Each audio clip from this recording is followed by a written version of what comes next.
And now, a look into the process I go through before I start a video. Please enjoy laughing at me. Raise me up to walk the stormy sea. I am strong when I am on your shoulders.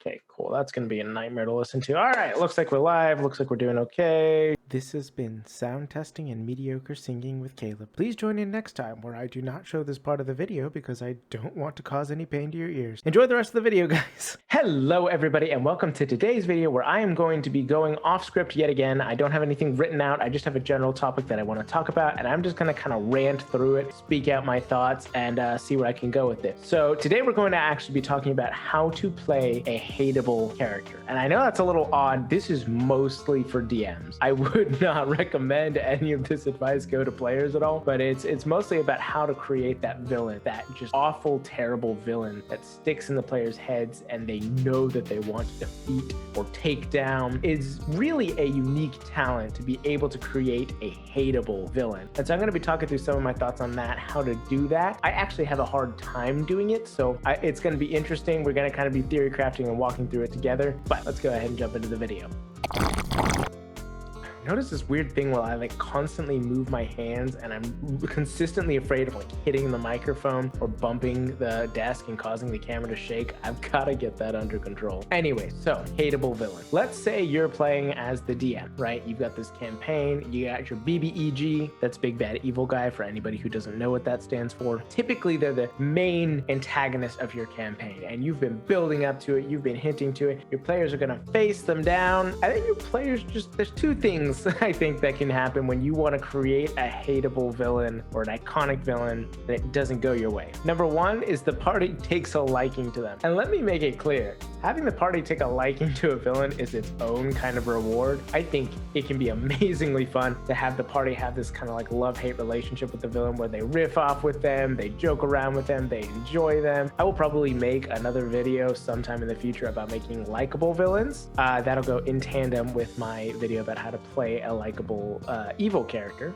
Watch that right up there. And so having a likable villain can be great, but if you're wanting to create this ominous, terrifying villain and the players just keep riffing off with it and not taking them seriously, that can be really disheartening. And then the second thing that I think can happen a lot of times is the players don't respect the villain. And this can be oftentimes worse. I mean, it's a meme in the D&D community where the big bad guy comes up, they begin to give their speech or their monologue, and the players just start picking apart everything they're saying, making jokes, interrupting them. I've been there. It is frustrating. One, if you are there and your players are doing that, please do one of two things. One, either address it with them, say, hey guys, I'm wanting to bring you guys into this moment. Are you okay with that? Don't just tell them, hey, this is how it's going, but talk with them. Say, are you okay with that? Do we want to embrace this moment? Or two, just embrace it. If your players are joking around and not taking your villain seriously and interrupting them, probably the case is that the villain hasn't been set up properly. And I'm going to be talking about how to set them up properly in this video, but just run with it. Have the villain get annoyed. I guarantee the players will really enjoy that. This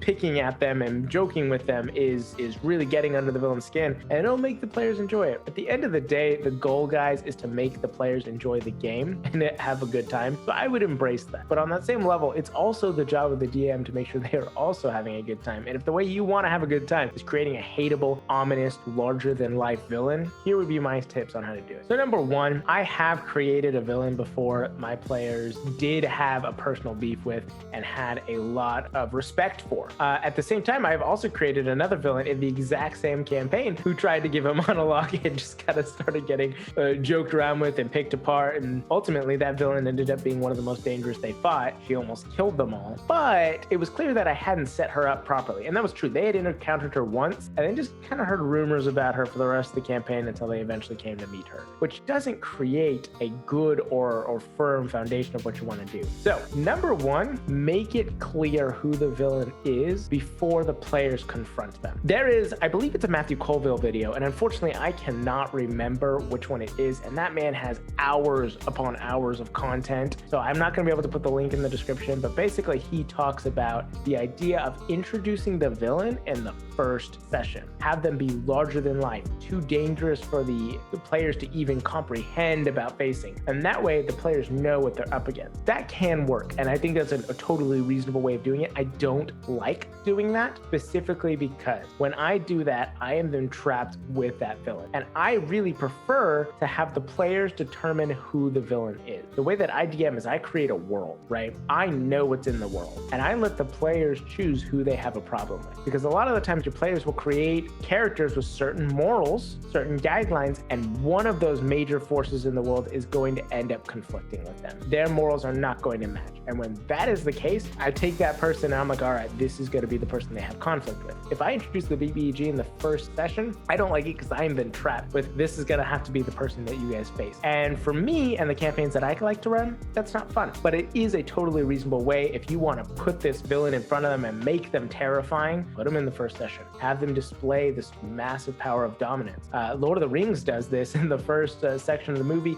It shows what Sauron is capable of. And while the main characters in the movie do not know necessarily what he can do, outside of like Gandalf, Legolas, those who have lived long enough to see his carnage, we as an audience do know, and we get to see how terrifying and powerful he is. So with that being said, yes, absolutely, putting the main villain in session 1 is a great way of doing that. How I prefer to do it is I know who's in the world, right? And as the first several sessions go by, I start to get a feeling for who the characters are. What have the player characters developed, and who do they care about? And that lets me know who they're probably gonna have a problem with in the world. And so what I'll do is I'll go ahead and start picking out, all right, I think they're gonna have a problem with this guy. I think they're gonna have a problem with this guy. I think they're probably gonna have a problem with this guy. And so I list all of those out and I pick out the most powerful out of all those people and go, all right, this is probably gonna be the villain. And I will then start laser focusing on the actions of that villain and what they are doing in the world. Because here's the deal, the world is not static. The NPCs move around the players. They don't just freeze in place like a video game when the players leave. My heater just turned on. I'm gonna go turn that off real quick. Give me just a second. It's kind of loud in the background. I don't know if the mic can pick it up, but it's bothering me.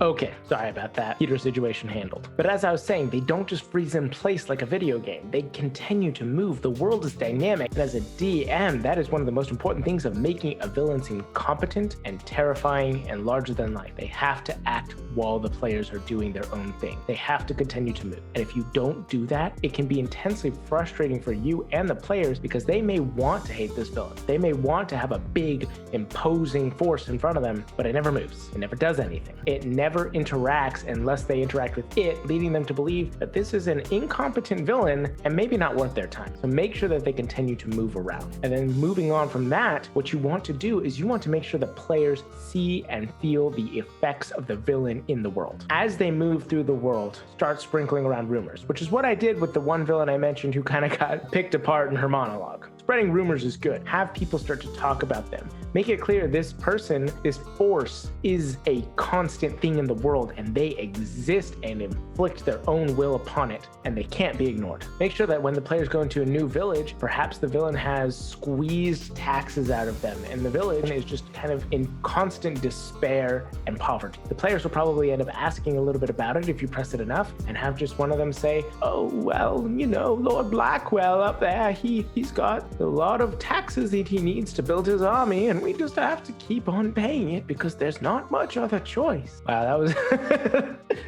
oh man, I'm gonna try. I have never done a voice in a video before. If anybody out there wants me to do more voices in videos, please feel free to go ahead and comment that below. Let me know, because that was something. But anyways, that shows that this character, this force, the villain, is present in the world and is causing problems, a reason for the characters to care. Just that alone may be enough to get them on the hook, but I doubt it. So continue to sprinkle those rumors sporadically, not constantly, otherwise it just feels a little bit like railroading. Like, okay, the DM wants us to go fight this Duke Blackwell, whatever. First of all, that's not fun. It's not fun when the DM constantly throws it in the face. The key to creating a good villain is convincing the players to go fight them of their own volition, not because you clearly want them to. Go ahead and start sprinkling those rumors. That's step one. I would do that every other session, maybe every other 2 or 3 sessions. It really depends on how long and how often you guys play. You'll know how to work it in based off of how often you play in your schedule. But start making it clear that this person exists in the world and is doing things. Then you move on to step 2.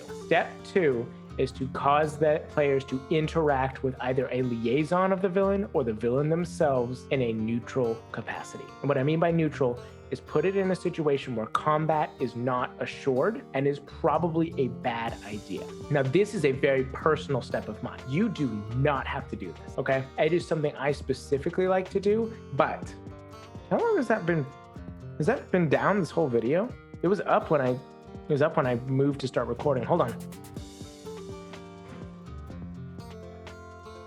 There you go. Is that good? That looks about right, huh? That over there is actually my first DM board outside of the typical cardboard cutout that I originally used. I made that. It's really crappy, and so I keep it here as like a reminder of always come further from where you started. And so that's just there as a constant reminder. Anyways, back to the video at hand. I feel like I'm so distractible this time, but I would suggest putting your players in a situation where they can interact with some form of this villain. In the first campaign I ever did, they ended up interacting with him at a banquet. He specifically called them out and sent them an invitation to a banquet saying that they'd been a thorn in his side for too long, though they hadn't really intentionally done so, and that he wanted to meet with them. This made it clear that this was somebody who was going to be interacting and involving himself with them. And this came immediately after he had sent a hit squad to kill them. So first they interacted with the liaison where combat was assured. Now they were going to interact directly with him in a situation where they weren't sure if combat was going to happen. And so they did go to this banquet, this huge banquet that was held in one of the largest cities in the land. And they knew something was up, but they didn't know what. They spent an entire session just planning what they wanted to do before infiltrating the banquet. And it was a masquerade. They all got to wear masks. They all got to hide themselves. So they entered the banquet, and they didn't know who the villain was because of the masquerade. And this led to the entire time them constantly speaking with guests, trying to determine who it was. In fact, the rogue had her own side mission where she was supposed to steal a necklace off of somebody. And so they had to do that on top of trying to figure out who this villain was. At the end of the banquet, the villain came up to give a speech. The bard was able to use an ability to basically cast suggestion on him and convince him to leave, only for them to realize that they had the wrong person because the villain had known this was going to happen and had put a decoy out. Combat did break out, but it only came after they began to realize that he was going to do something and they didn't know what, and they knew they had to intervene, they had to stop it. Things went haywire, and I loved that session. It was one of my favorite sessions. They threw a bomb that they had convinced an artificer NPC to create.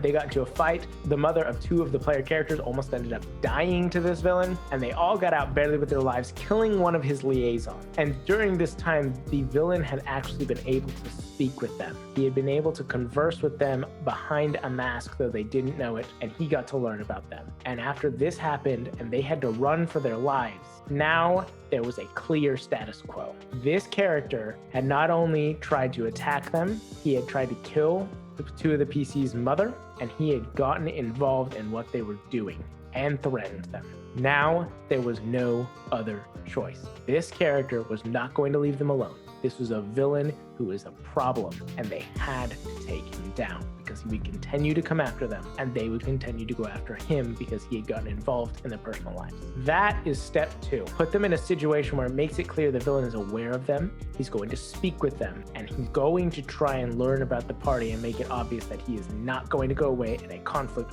will arise. Now, things escalated quickly in that case, and ultimately, a giant battle over the fate of an entire city ended up happening just a few sessions later because of those events. That was a fast escalation, and ordinarily, I wouldn't assume that's going to happen, but do put the villain in front of them, have that confrontation. What conflict is not necessarily assured. My party was in a banquet with a bunch of very rich and powerful people. Combat was not the ideal scenario. The only reason they got into combat was because they knew he was about to do something terrible and they had to act, or else they would allow it to happen without doing anything. So put them in a situation where combat is not assured, is in fact discouraged, and allow the villain to now be involved in the parties going on. This leads to part 3. And honestly, I would go ahead and take this part and be very careful with it, because part 3 is to go ahead and make the villain do something to incite the player characters. Have them do something which directly attacks them or directly causes a problem to them. I accidentally did this just by circumstance in step 2 during that banquet. He attacked two of the PC's mothers, and then he ended up attacking an entire city of people they cared about.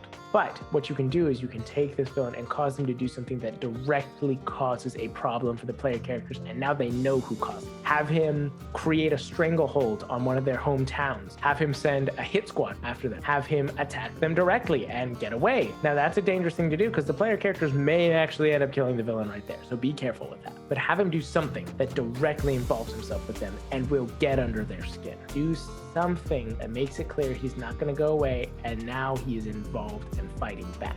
Now, all this is fine and good. This is how you make the villain seem like a legitimate threat. But how do you role play a legitimate threat? When they are face to face with this villain, what do you do? There's so many archetypes for villains, and their personality, their motives, their voice, their actions, that is all on the DM to figure out. I can't tell you how to, because that would only create a boring villain. If every villain was the same, none of them would be interesting. What I can give you is a few different tips on how to get past a lot of pitfalls that will show up pretty often when trying to do this. Number 1 is the monologue. I know it's really easy to want the villain to do a monologue. Doing a monologue makes it clear their motives and their actions. Guys, a monologue is only worth it if the players are interested. So you have to make the villain interesting to make the players want to hear out the villain. You can't just show up and explain everything. This is where all those other steps come in. Get them involved with the PCs before they have their monologue. 2, the PCs are going to interrupt them. It happens. I was lucky enough to have a group of player characters who didn't do it very often, and I really appreciate them for it. They let the villain monologue, but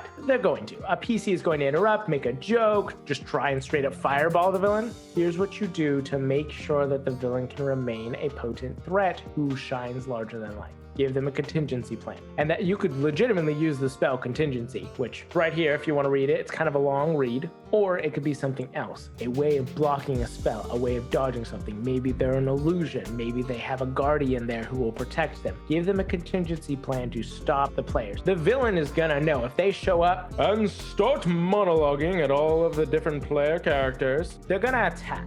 That's the smart thing to do, is attack this villain while he's letting his guard down. The villain would know that. Let them have a contingency plan to protect them from that first initial attack. Now, don't just create random DM moments where you're like, all right, well, yeah, he has a shield that just protects him until he finishes monologue. That's not fair. Do it within the mechanics of the game, and if the players circumvent those contingencies, let the players have that. They earned it. They were smart about it. But do put contingencies in place to make it clear that this villain is capable and competent. And then 2, what you do is you let the villain roll with the punches. If the player sends an insult or makes a funny joke, I personally, what I would do is and I've done this before, is if the player rolls an insult or a funny joke, either have a quick quip to give back to them, joke back with them, make an insult back. That's hard to do because you have to think in the moment, but if you can, do it. Or 2, have the villain stop and just laugh. Have them admire the creativity and humor of the player character. That will make the player character feel good, but also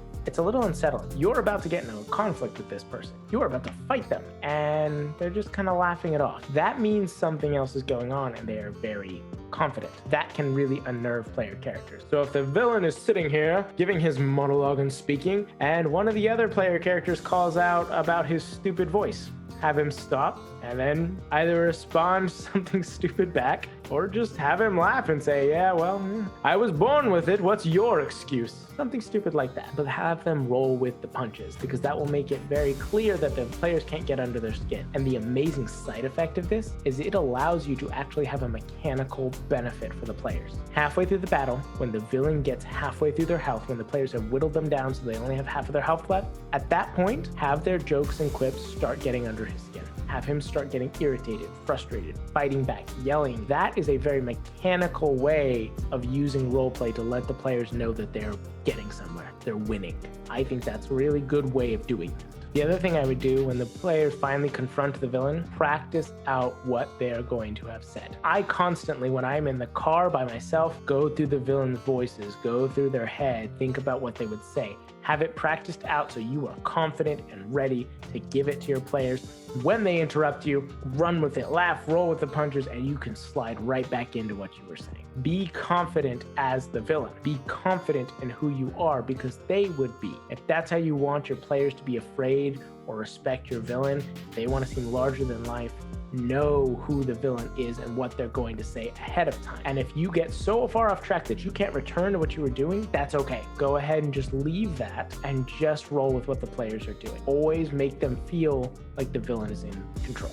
And then when the villain is speaking, guys, I mean, it's on you to figure out how they talk, their voice patterns, their voice, who they are, what they care about. But one thing that I've always found, it doesn't matter what villain it is, that makes them seem imposing, is to have them speak in a slightly slower way. Think of the last time that there was a fast-talking villain that you were afraid of. Probably not a lot. I can't think of any personally. The closest I can think of is maybe Loki. He speaks very fast, but he's an anti-hero and very likable. We're talking about creating a larger-than-life, terrifying, looming villain. At which points I think of Thanos. Thanos constantly, when he spoke slowly.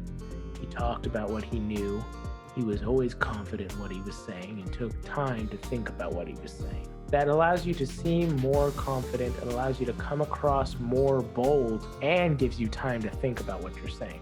So when you want to create an imposing villain, just a little tip: slow down, speak confidently, and give time between your statements. This will give the PCs time to quit back and be able to insult you, but that's okay, because now you know to just roll with it and continue to just be confident in what you say. The first villain I ever created, the one who was at the banquet, he was a demigod who had lost his voice. He had burned out his throat, and the only way that he could speak was through the voice of the gods themselves, because he had basically stolen it from them. But because of that, he constantly talked in a rasping fashion, in a very deep voice. And so it would cause me to have to constantly, consistently enunciate every word that he said, and it made me think about what I was talking about. Give your villain a little bit of time to think about what they're saying, and it will come across more intensely to the players. Just as a little personal tip. And then lastly, the best advice I can give for creating a competent and larger than life and impressive villain that your players can hate: make sure that they can follow up any threat or any promises of power that they have, especially in the final fight.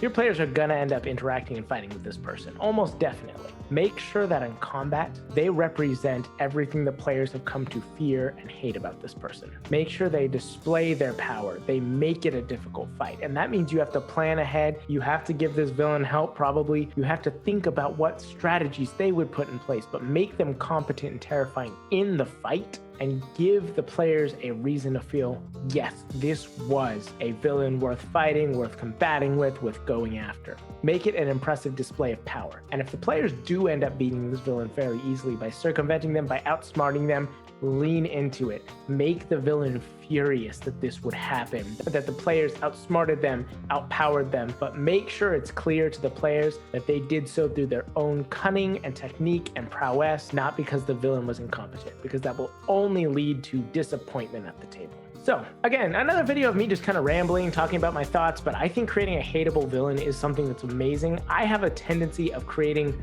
sympathetic villains, which is nice in some cases, but unfortunately in D&D, when you create a sympathetic villain, it causes the players to not feel good necessarily about fighting them. And that's a problem. If the players don't want to fight the main villain, they don't get to walk away from that fight going, yeah, that was a good fight. And ultimately, you want your players to have fun at the table. So sympathetic villains can really work for some players, some groups, but I think it can also be great to create a really hateable, despicable, powerful villain that they just want to take down, and when they do, it feels so good. Hopefully all these things can help you guys out. I hope that my advice can do a little bit to bring a little bit more life to your table. I want you all to go out, enjoy life, don't let the world get you down, and don't forget to play your role. Thank you. Have a wonderful day.